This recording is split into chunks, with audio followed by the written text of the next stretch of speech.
gente vai voltar a conversar com o Lucas de Aragão, que é sócio da Arco Advice. Lucas, nós estamos naquela situação no Brasil, essa não é a primeira vez que isso está acontecendo, em que distorções de instrumentos importantes para a investigação acabam virando objeto de decisões de um ministro do Supremo Tribunal Federal, por exemplo, ainda mais de um ministro como Alexandre de Moraes, em que o abuso do uso desses instrumentos que são tão importantes acabam levando a decisões também que geram outros constrangimentos, como, por exemplo, um ministro do STF determinar como funciona um órgão de fiscalização, né? Não é uma discussão entre reguladores e uma discussão ali republicana, inclusive, da necessidade de mudança. Qual o reflexo disso?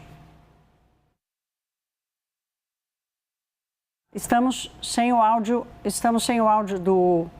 Agora pronto. Tem um botãozinho que aperta aí, né, meu querido? Ótimo. Botãozinho que aperta.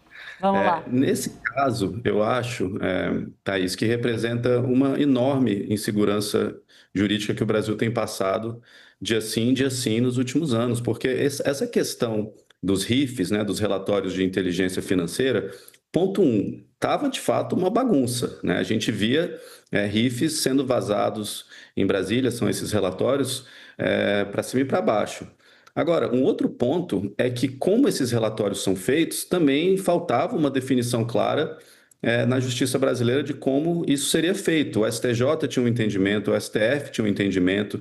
Dentro do STF, decisões, às vezes, dentro da mesma turma, iam numa direção e depois iam em outra. A gente tem uma primeira turma que tem sido mais permissiva em relação a esses relatórios de inteligência financeira, uma segunda turma que tem sido mais restritiva.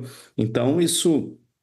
independente da decisão do Alexandre de Moraes, eu concordo com você que a decisão, a consequência da decisão, o porquê da decisão, às vezes é mais importante do que a própria decisão. A que ponto chegamos, né, de que a gente não consegue ter uma questão mais organizada de como se produzir esses relatórios.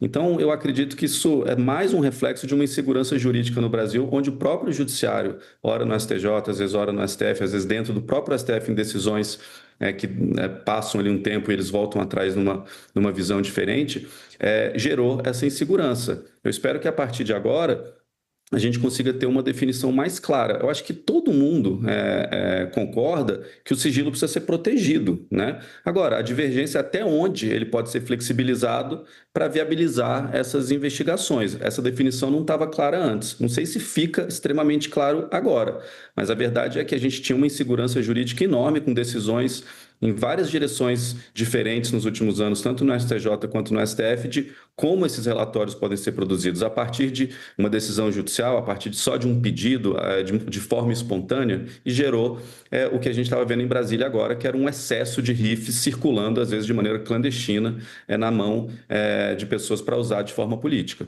Claro, esse uso político também, ele é absolutamente nefasto, né? E ele contamina, ele é um veneno que contamina a arte processual, eu vou chamar assim, do combate ao crime. Meu caro, só para a gente terminar, esse tipo de decisão acaba levantando em Brasília e entre juristas e criminalistas um receio mais comum que a gente vê agora sobre o caso Master, especialmente, anulação de investigações. Esse é um risco real?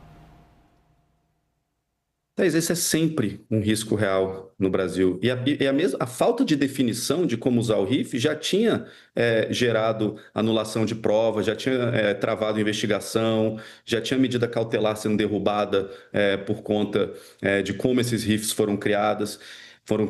Então, sim, pode gerar esse medo, mas eu não acho que é por conta disso. Eu não acho que esse seja a bala de prata, o tipping point da anulação do futuro do Banco Master. A verdade é que o Brasil se acostumou, desde a Lava Jato, a fazer as coisas juridicamente meio na pressa, focando muito mais no alvo do que no processo, e isso acaba abrindo espaço lá na frente para que essas decisões sejam contestadas. Eu não tenho dúvida de que no futuro a gente vai ver muita contestação, e eu não estou entrando no mérito se o processo está sendo bem feito ou não, mas é porque a gente vai e volta tantas vezes, a jurisprudência é tão confusa, os argumentos são tão caóticos, que gera espaço para qualquer um questionar tudo. Eu não tenho dúvida de que lá na frente a gente vai ter questionamento sobre isso também.